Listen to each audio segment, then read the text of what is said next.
Today's question: my email account is infecting my contacts. How? But first, my name is Steve Smith. This is TQA Weekly. And if you haven't already done so, you can click the join button to become part of the monthly live streams and part of the member-only Discord. And only members of this channel can be part of both of those things. So today's topic is about a real event that has happened to somebody I know. A series of people received an email from said girl, and a series of events occurred after that. So let's talk about this.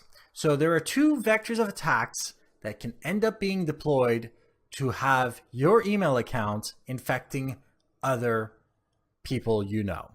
The first one is the use of a reused or weak password. By doing this, attackers can gain access to your account, especially if the password matches your email address to begin with. If they compromise accounts like Gmail, Outlook, and Yahoo, and other services just like that, there is an address book attached to that. And in that case, they can sync up the address book, load a viral message inside of these services, send it to all of your contacts, combined with a link or an attachment, and the file itself at the end of the link or the attachment itself will have a viral payload, which will be used to compromise the other end user in the end.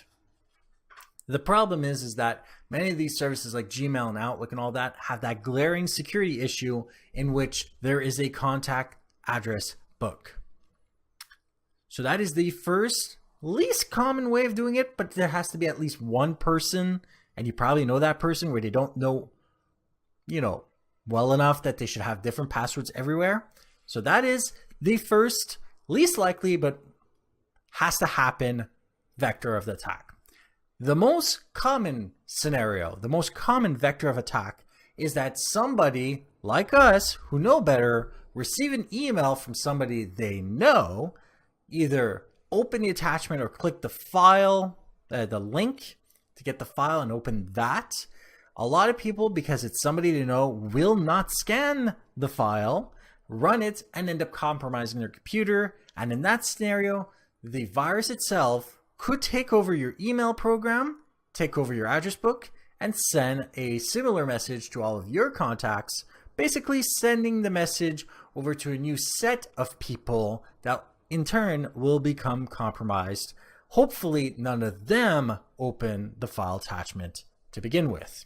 These payloads, by the way, can contain a number of different kinds of viruses, ranging from just sending the email with a virus to somebody else, all the way up to ransomware, which is one of the worst because it ends up encrypting your hard drive. But there is no rule that says that a virus can only do one thing. So how does one prevent these kinds of scenarios from occurring again or ever? So the first one is do not open email attachments or download files from links, even from people you know, if you haven't been told by them that they're going to be sending you an email with an attachment. And always scan with an antivirus and anti-malware scanner just to be safe. And more particularly, make sure you use a unique password for every account, use multiple email addresses, and of course, enable two-factor authentication. Using multiple email addresses and multiple usernames too actually lets you throw off hackers and also allows you to enable something known as a recovery email address in many of these accounts. By having that, you'll be able to regain access to your accounts faster, and that will prevent people from remaining in control of your accounts for a significant amount of time. So like if you liked it, dislike it if you didn't, share with those that you think can benefit from this, and don't forget to subscribe. And if you have any questions, comments, suggestions for topics, email me at ask@tqaweekly.com. Go to my website, tqaweekly.com, where you can do anything you want. Use the contact form to email me directly, use a search engine to find other episodes like this, and of course, go to the subscribe page to find other ways of subscribing to the show. Thank you for watching, and goodbye.